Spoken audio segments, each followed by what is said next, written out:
دن بدن کھلنے لگا ہے نعمت الاسلام یہ۔ بسم اللہ الرحمن الرحیم۔ صرف 5 منٹ کا مدرسہ قرآن و حدیث کی روشنی میں 216واں دن 6 شعبان المعظم۔ نمبر 1، اسلامی تاریخ۔ حضرت امیر معاویہ رضی اللہ عنہ کی خلافت و حکومت۔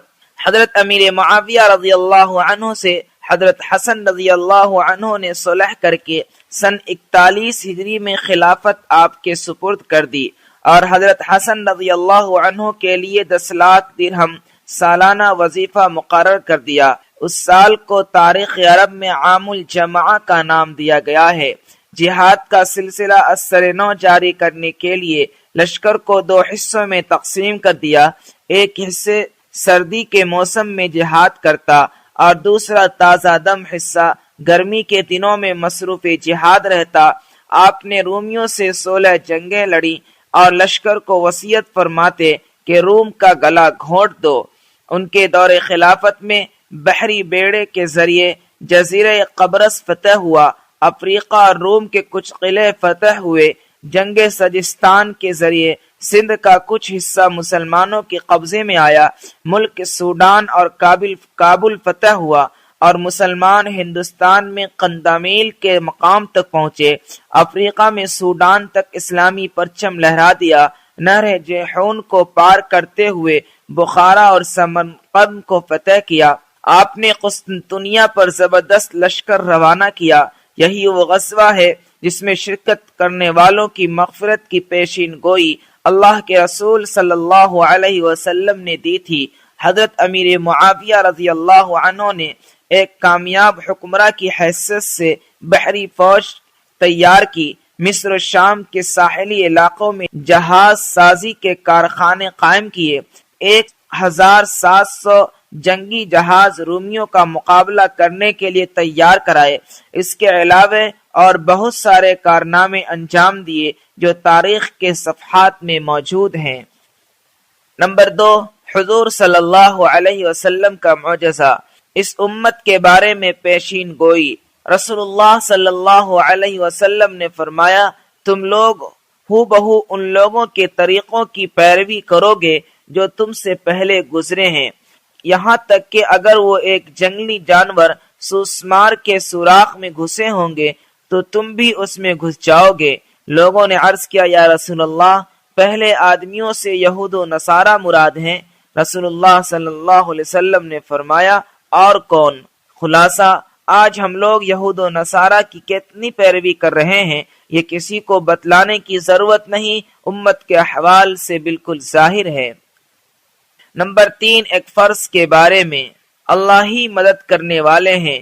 قرآن میں اللہ تعالیٰ فرماتا ہے، اللہ تعالیٰ ہی زندگی و موت دیتا ہے، اللہ تعالیٰ کے علاوہ کوئی کام بنانے والا اور مدد کرنے والا نہیں ہے۔ خلاصہ، ان باتوں پر ایمان لانا ہر ایک مسلمان کے لیے فرض ہے۔ نمبر 4، ایک سنت کے بارے میں۔ گھر سے نکلتے وقت کی دعا۔ رسول اللہ صلی اللہ علیہ وسلم نے فرمایا، جو شخص اپنے گھر سے نکلتے وقت یہ دعا پڑھے تو اس سے کہا جاتا ہے ہر چیز کے شر سے تیری حفاظت کر دی گئی اور شیطان اس سے دور بھاگ جاتا ہے۔ دعا یہ ہے، بسم اللہ توکلت علی اللہ لا حول ولا قوت الا باللہ۔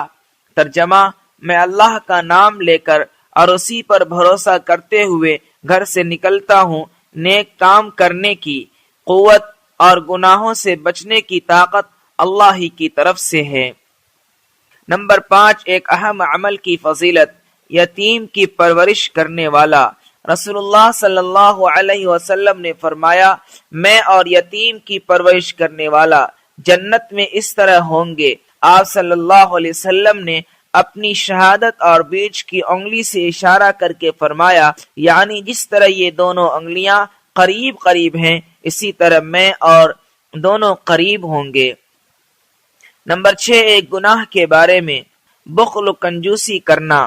قرآن میں اللہ تعالیٰ فرماتا ہے، جو لوگ خود بھی کنجوسی کرتے ہیں اور دوسروں کو بھی کنجوسی کرنا سکھاتے ہیں اور جو کچھ اللہ تعالیٰ نے اپنے فضل سے ان کو دیا ہے اس کو چھپاتے ہیں، اور ہم نے ایسے نافرمانوں کے لیے ذلیل کرنے والا عذاب تیار کر رکھا ہے۔ نمبر 7، دنیا کے بارے میں۔ دنیا کی چیزیں یہی رہ جائیں گی۔ قرآن میں اللہ تعالیٰ فرماتا ہے دنیا کی یہ ساری چیزیں دنیاوی زندگی میں ہی برتنے کے لیے ہیں، آخرت میں یہ سب کام نہیں آئے گا، اور آخرت کی جو نعمتیں آپ کے رب کے پاس ہیں وہ پرہیزگاروں یعنی دین پر چلنے والوں کے ساتھ خاص ہیں۔ نمبر 8، آخرت کے بارے میں۔ قیامت میں لوگ کہاں ہوں گے؟ ام المؤمنین حضرت عائشہ رضی اللہ عنہا نے رسول اللہ صلی اللہ علیہ وسلم سے دریافت کیا، جس دن پہلی مرتبہ سور پھونکنے سے سب زمین و آسمان ٹوٹ پھوٹ جائیں گے، پھر دوبارہ بنائے جائیں گے، تو اس دن لوگ کہاں ہوں گے؟ رسول اللہ صلی اللہ علیہ وسلم نے فرمایا پل صراط پر ہوں گے۔ نمبر 9، طب نبوی سے علاج، تلبینہ سے علاج۔ حضرت عائشہ رضی اللہ عنہا بیمار کے لیے تلبینہ تیار کرنے کا حکم دیتی تھی اور فرماتی تھی کہ میں نے رسول اللہ صلی اللہ علیہ وسلم کو فرماتے ہوئے سنا کہ تلبینہ بیمار کے دل کو سکون پہنچاتا ہے اور رنج و غم کو دور کرتا ہے۔ فائدہ، جو کو کوٹ کر دودھ میں پکانے کے بعد مٹھاس کے لیے اس میں شہد ڈالا جاتا ہے، جسے تلبینہ کہتے ہیں۔ نمبر 10، نبی صلی اللہ علیہ وسلم کی نصیحت۔ رسول اللہ صلی اللہ علیہ وسلم نے فرمایا دنیا میں اس طرح رہو جیسے کوئی اجنبی پردیسی رہتا ہے یا راستہ چلتا مسافر۔